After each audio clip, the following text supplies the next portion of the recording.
परिवारों में सिखाया जाता है कि झूठ बोलना गलत बात है, लेकिन अगर पेरेंट्स अपने बच्चे की भलाई के लिए छोटा मोटा झूठ बोल दें तो हम उसे केयर कहते हैं। लॉयल्टी सोसाइटी में कितनी इंपॉर्टेंट वैल्यू, लेकिन अगर कोई विसल ब्लोअर गवर्नमेंट में हो रहे भ्रष्टाचार को उजागर कर देता है तो हम उसे करेज कहते हैं। किसी भी सभ्य समाज में हिंसा की कोई जगह नहीं होती, लेकिन अगर सोसाइटी में वायलेंस हो रहा है, रायट्स हो रहे हैं, तो पुलिस को फोर्स यूज करना पड़ता है और हम उसे ड्यूटी कहते हैं। सेम सोसाइटी, डिफरेंट वैल्यूज और किसी न किसी समय पर सब जस्टिफाइड लग रहे हैं। Do not worry, do not get morally confused, this is the reality of our society. इसे एथिकल प्लूरलिज्म कहते हैं। एथिकल प्लूरलिज्म होता क्या है? एथिकल प्लूरलिज्म एक आइडिया है, साथ ही साथ एक रियलिटी भी है कि हमारे सोसाइटी में मल्टीपल मॉरल वैल्यूज को एग्जिस्ट करते हैं which are equally important, equally fundamental. लेकिन कई बार सर्कमस्टांसेस के बेसिस पे, कॉन्टेक्स्ट के बेसिस पे ये वैल्यूज आपस में ही कन्फ्लिक्टिंग हो जाते हैं। उदाहरण के तौर पर,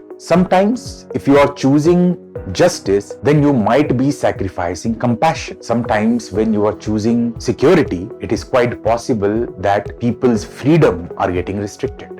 हम ये कह सकते हैं कि इसका कोई परफेक्ट आंसर नहीं होता। ये एथिकल प्लूरलिज्म हमारे कॉन्स्टिट्यूशन में भी रिफ्लेक्ट करता है। लिबर्टी के साथ साथ इक्वालिटी की बात की गई है, राइट्स के साथ साथ ड्यूटीज की बात की गई है, जस्टिस के साथ साथ फ्रेटर्निटी की भी बात की गई है। हम ऐसा बोल सकते हैं कि कोई एक सिंगल वैल्यू एब्सोल्यूट डोमिनेट नहीं करता। लेकिन ये बात जानना भी जरूरी है कि एथिकल प्लूरलिज्म क्या नहीं है। ये लैक ऑफ वैल्यूज नहीं है, ये लैक ऑफ प्रिंसिपल्स भी नहीं है, ये मॉरल कंफ्यूजन भी नहीं। ये बात ध्यान में रखिए कि एथिकल प्लूरलिज्म मोरालिटी को नहीं डिनाई करता, लेकिन मॉरल एब्सोल्यूटिज्म, जिसका मतलब कि एक ही प्रकार के मॉरलिटी, एक ही प्रकार की वैल्यू सोसाइटी में होने चाहिए, इस बात को डिनाई करता है। पब्लिक लाइफ में और पब्लिक सर्विस में स्पेशली ये और भी इंपॉर्टेंट क्यों हो जाता है? क्योंकि अक्सर civil servants right versus wrong dilemma नहीं फेस करते, राइट वर्सेस राइट ही डिलेमा फेस करते हैं। जैसे transparency versus confidentiality, compassion versus rule of law, efficiency versus due process. जब हम एथिकल डिलेमा की बात करते हैं तो एथिकल डिलेमा इसलिए एग्जिस्ट करता है क्योंकि हमारे सोसाइटी में